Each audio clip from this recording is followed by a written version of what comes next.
Title: Trump Too Small Tea Time Turns Supreme. TLDR, California lawyer, Steve Elster, has been fighting to get the phrase Trump Too Small trademarked for use on t-shirts since 2018. The catch is federal law won't allow trademarks using someone's name without their written consent. Now, the Supreme Court has decided to weigh in on the issue, turning a t-shirt slogan into a debate on the First Amendment. So, what's the big T, Sue?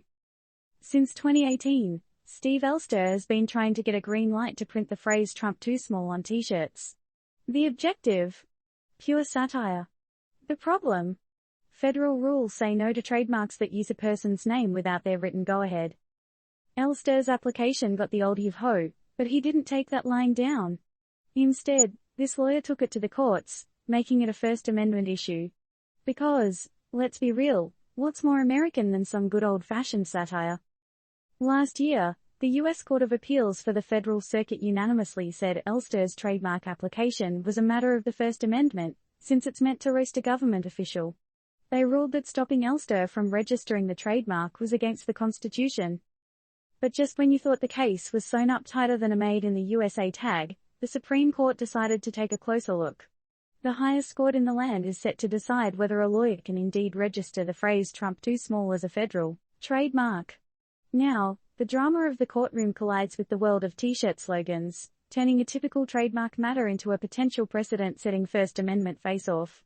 And let's not forget the Trump-sized elephant in the room. What does the former president think of all this? And will he give written consent to let his name be used? We can't say for sure, but something tells us this story is far from over. In the meantime, the question is, where does one's right to poke fun at a public figure end, and where does a person's right to control the use of their name begin? The Supreme Court is set to grapple with this, and the outcome could ripple out far beyond the realms of novelty t-shirts. So, can one man's quest to make satirical t-shirts become a landmark case in American law? Could this case change how we view the First Amendment and trademarks? And most importantly, will we ever get to see those Trump Too Small shirts? Disclaimer: this article is not providing legal advice or endorsing any products. It is merely reporting on the events of a pending legal case.